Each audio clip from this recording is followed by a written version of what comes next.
This story starts in another world, one that is both like and unlike your own. Here, a human soul takes the physical form of an animal known as a demon. The relationship between a human and demon is sacred. This world has been controlled for centuries by the all-powerful Magisterium, except in the wilderness of the north, where witches whisper of a prophecy of a child with a great destiny. During the Great Flood, this child was brought to Oxford.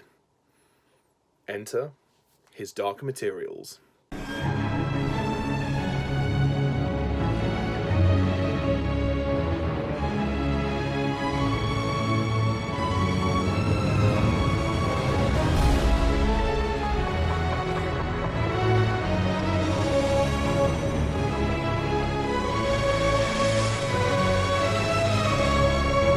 Hello everyone and welcome to my latest review, where today, yes, I surprise you, not with a movie review, not with a ranking, not even with a skit.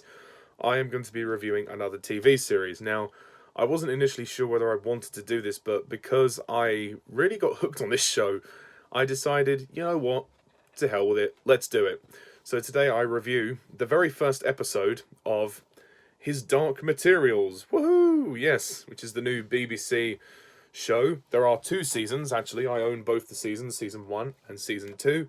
Season 2 is literally just finished being broadcast, and I imagine season 3 has probably been delayed in filming due to the coronavirus, so these 2 seasons will have to do for now. Based on the books by Philip Pullman, there are 3 books. The Northern Lights, which this first season is based off.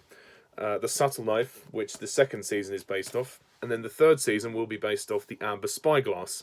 Now, I must confess, I've never read the books, so I can't compare them to the books, but I will read the books. I promise, I will read them at some point. I also have seen the film The Golden Compass, which was meant to be based off the first book, and it was meant to kickstart a movie trilogy back in the late 2000s, the noughties, essentially. It was released in 2007. I have reviewed The Golden Compass if you wish to hear my thoughts on that, but sadly the movie was basically a fail, and it didn't do financially that well. And critically, it didn't do very well either. So, the BBC eventually got the rights to do this, and they made a TV series out of it. And for America, they have HBO, who have taken the mantle on this. So, there's been a lot of investment in this series of His Dark Materials, and the first season has 8 episodes, the second season has 7 episodes. I believe the third season will have 8 episodes, but I'm not entirely sure. So anyway, let's begin this review of the very first episode of His Dark Materials, which is called Lyra's Jordan. And the basic plot of this episode is as follows. Orphan Lyra Belacqua's world is turned upside down by her long-absent uncles returned from the north, while the glamorous Mrs. Coulter visits. There's a little bit more to it than that, but I'm not going to go any further, otherwise I will spoil it for you. So, the very first episode, Lyra's Jordan. I liked it. I think it's a very good, solid start to this series. It isn't the best episode of this show that I've ever seen, I won't deny that. But it's very clear from the get-go that this show is a very expensive-looking show. It's got quite the budget on its hands, considering the fact that this is not an easy story to tell in a TV series, especially with the budget being lower than a movie. But somehow the CGI effects and everything managed to look really convincing, and clearly the BBC have thrown everything in the kitchen sink into this, no pun intended, towards Roger. I really like the beginning of the story. That's what it is. It's the setup. It is a bit lengthy, perhaps, at 54 minutes. Maybe it could have been shortened to 45 minutes. But I like the introductions of the story. I really like the character of Lyra. I think she's a really good, spunky girl, played by Dafne Keen, who played Laura in Logan.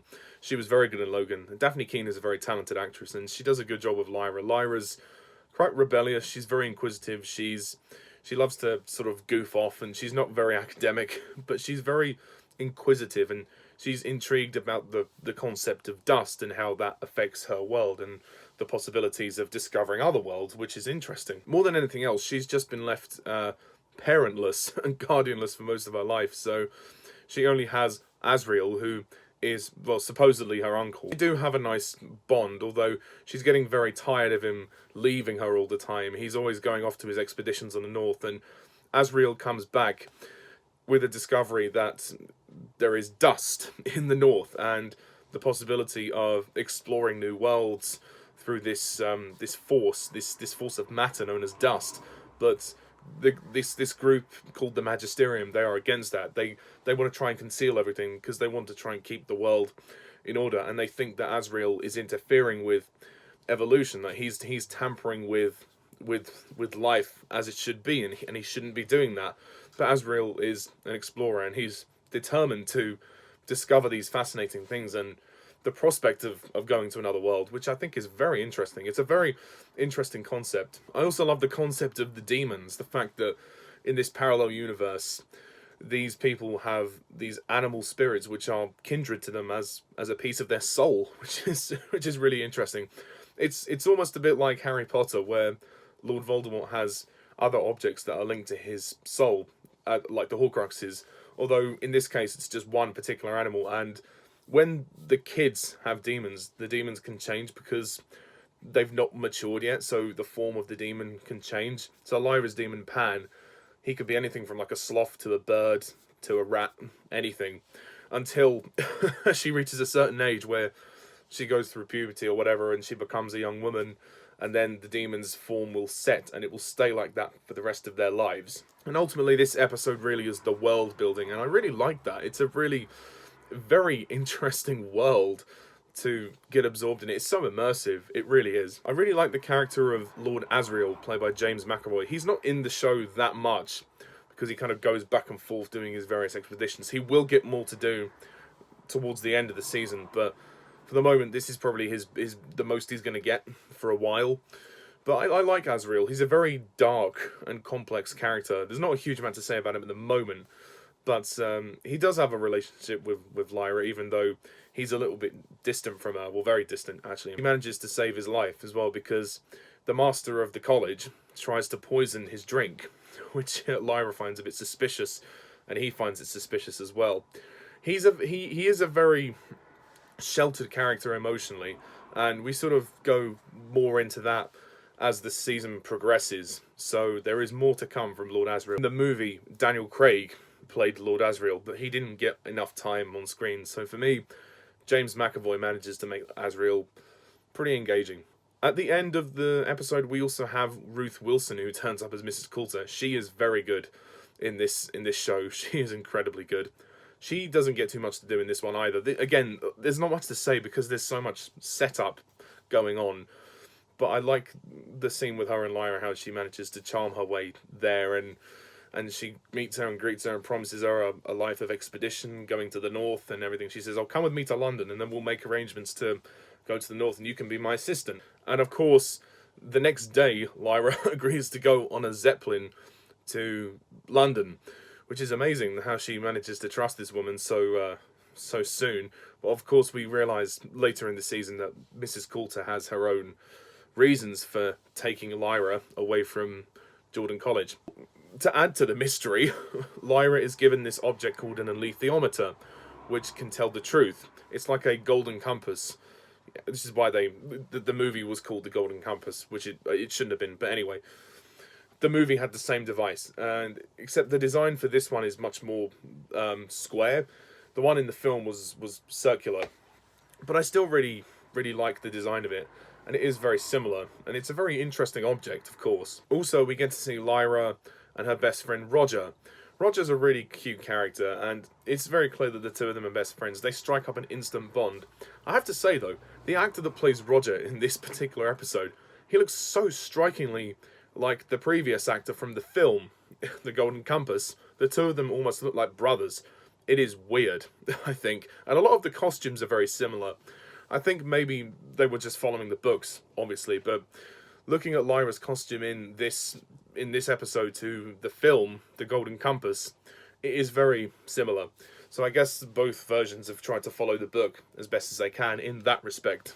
And obviously there's a lot of mystery surrounding the opening of the episode when Asriel leaves baby Lyra in the college. There's not too much going on in this episode. It is basically a setup, but I do like it. It's very intriguing. My criticism would be I think it's a little more slow, and I think the pacing could have been a bit tighter. Like I said, perhaps if you reduced the length of the episode to 45 minutes, that probably would have been better. That title sequence is great. I love the visuals and the title sequence. The music isn't anything amazing, but I like the theme. Da da da da da da da da da da. But the title sequence is very visually stunning, and like I said, the budget kind of speaks for itself with this show. Cinematography looks great. It is well directed. It's very well polished for what it is, considering it's on a TV budget. It's very good. Also, I like the introduction of the Egyptian people who start to lose their kids. So there's a mystery surrounding that. With these people called the Gobblers, who they think have taken their kids, and in the end of the episode, they're setting off to go and find them. And they focus on one particular family called the Costas, who lose their son Billy, who is taken away. Said a lot of great mystery in this episode. It's a little slow, but there's some really great visual moments here, some great acting, great performances. It's a great start to the show, but it isn't the best episode of the show, in my opinion. Overall, I will give Lyra's Jordan, I'll give it an 8 out of 10.